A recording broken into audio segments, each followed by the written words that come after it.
Title: The Man Who Lived in the Mirror. Prologue. Reflections. They say mirrors reflect our souls. But what if they reflect something else? Something that watches, learns, and waits. For Marcus Hale, his reflection began watching him back. At first, it was a flicker, a subtle twitch that didn't align.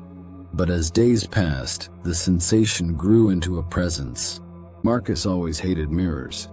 They showed him a version of himself that never quite felt right.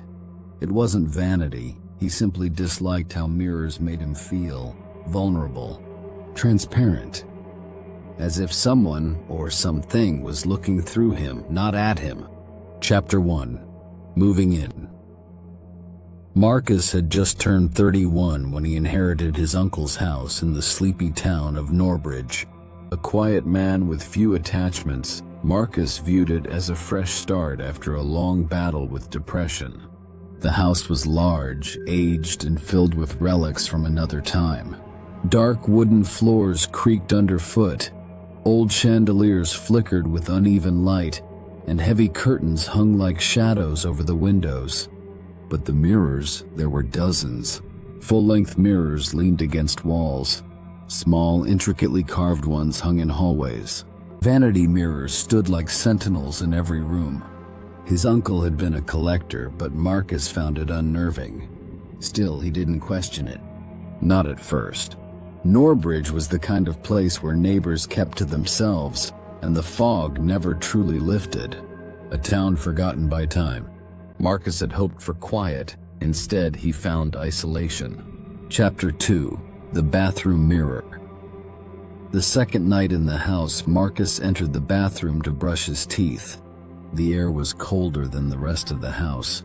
He noticed condensation on the mirror, strange considering he hadn't used hot water. After finishing, he flicked off the light. A movement in the mirror caught his eye. He paused, flicked the light back on. Nothing. Just his own startled reflection. He leaned in, peering closely. His eyes were bloodshot from fatigue, his skin pale. He chalked it up to stress. A new house, new environment. Maybe he wasn't adjusting well. But that night, he dreamed of mirrors. Walls of glass that shimmered and pulsed like living skin. Chapter 3. Misaligned. The strange moments escalated. His reflection seemed off. Not just lagging or delayed, but subtly wrong. The angles weren't right. The way the reflection's mouth curved wasn't his. The eyes lacked something, warmth maybe, or soul. He tested it, made sudden movements, stared for long stretches, blinked in patterns. Sometimes the reflection followed exactly. Other times it didn't. One morning he sneezed. His reflection smiled. Marcus stumbled backward. He began covering mirrors with sheets, all except one. He left the living room mirror exposed, his test subject. A way to observe. That's when the dreams grew worse. Chapter 4. Journal entries. Marcus began keeping a journal to maintain a sense of reality. Day 4. Covered 7 mirrors today. Left one uncovered. I think it's waiting for me. Day 7. Dreamt I was inside the mirror. Everything reversed. My voice sounded distant. The reflection didn't move. I did. Day 9. The mirror hums at night. Low frequency, like it's breathing. Day 11. I stood in front of it for 20 minutes. It blinked twice. I didn't blink.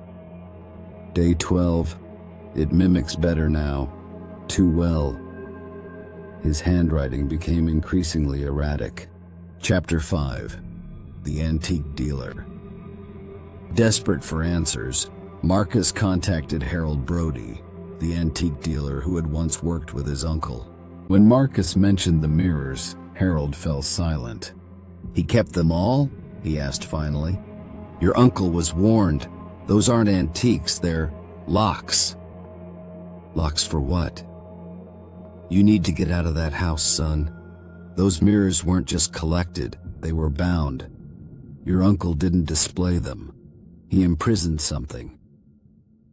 Harold refused to explain further, but his last words haunted Marcus. Whatever lives behind the glass, it learns. Chapter 6. They're learning.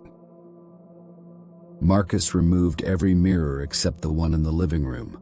He started recording it, setting up his phone overnight.